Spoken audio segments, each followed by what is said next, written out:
algo para que vocês aí na internet me alertaram ontem. Um discurso do senador Álvaro Dias, que esclarece uma dúvida que todo o país tem há muito tempo.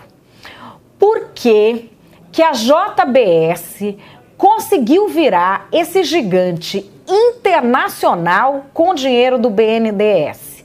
E explico, a gente até entende o BNDES investir no crescimento das empresas nacionais e todo esse esquema que foi feito. Ok, se o empréstimo fosse para coisas dentro do Brasil, mas e fora do Brasil? Ninguém estava entendendo que história é essa. Desde quando que o BNDES financia coisa para investimento no exterior, para gerar desenvolvimento econômico e social no exterior? Pois se descobriu desde o governo Lula, em 2007. O senador Álvaro Dias foi explicar em detalhes isso na tribuna do Senado. Vocês me mostraram esse discurso pela internet e eu vou trazer aqui na TV Antagonista. Foi por meio de um decreto, o decreto número 622, do dia 21 de dezembro de 2007, que o então presidente Lula modificou o inciso 2º do artigo 9º do Estatuto do BNDES, para permitir ao banco financiar a aquisição de ativos por empresas de capital nacional no exterior. Veja a sutil alteração promovida pelo presidente Lula. E agora nós conhecemos as consequências desta alteração.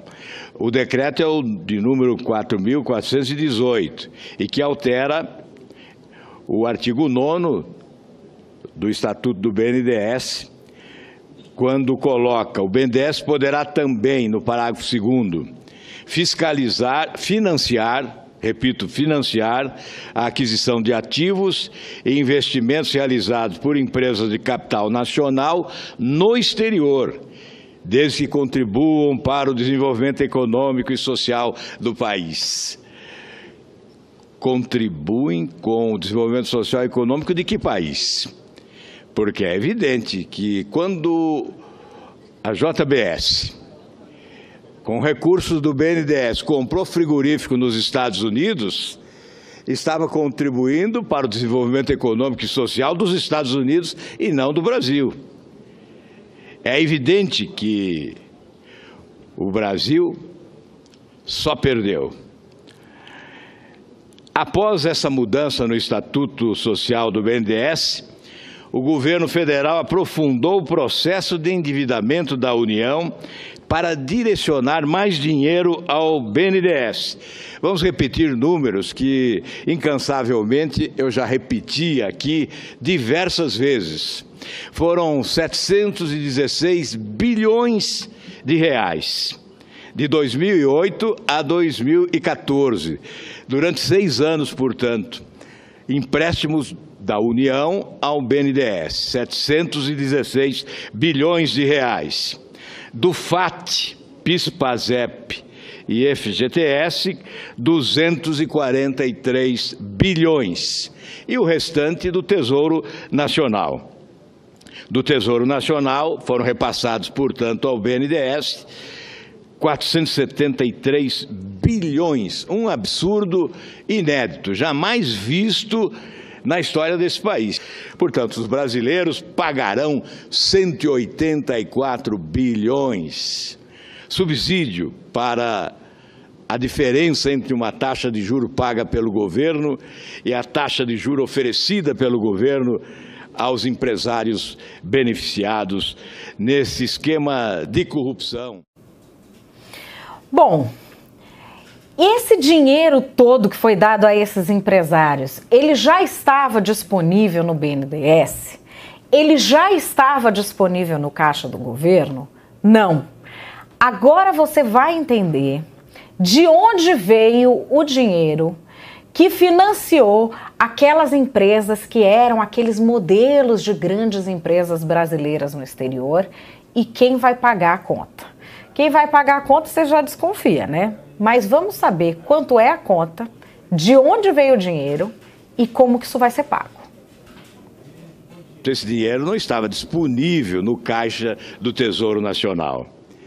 o governo foi buscar esse dinheiro, emitindo títulos públicos, foi buscar esse dinheiro emprestado, pagando juros de mercado, juros taxa Selic, a 14,25%. Esse mesmo dinheiro foi repassado ao BNDES com juro igual a TJLP, que oscilou no período entre 5% e 6%. Portanto, o governo pagava o juro de 14,25%. Esses empresários que agora estão correndo da justiça, esses empresários pagavam ao BNDES um juro de 5% a 6%. E essa diferença, quem cobria essa diferença? Quem cobria essa diferença? Ora, você que está ouvindo esse discurso agora e que paga impostos. O contribuinte brasileiro subsidiou essas taxas de juros privilegiadas praticadas pelo governo brasileiro através do BNDES com os chamados campeões nacionais e, mais do que isso, com os países amigos de quem governava o Brasil.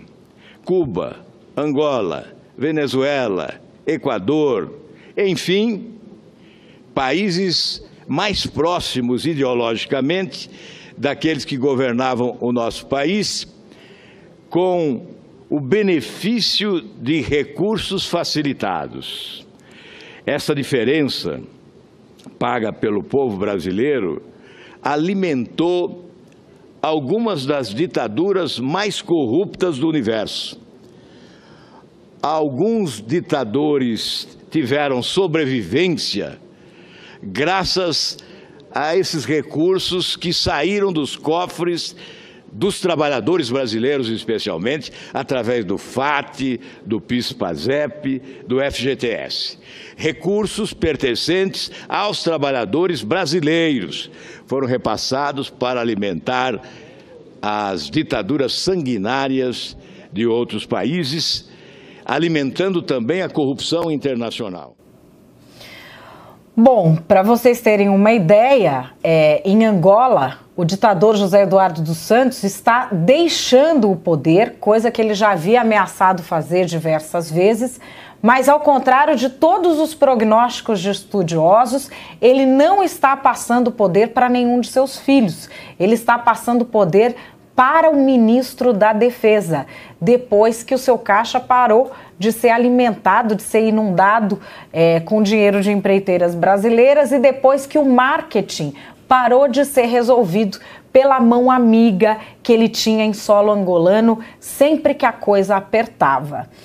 A gente tem essa crise já tendo desdobramentos internacionais. E agora fica a pergunta: quem é que vai investigar por que em 2007 se decidiu que o BNDES passaria a financiar atividades internacionais?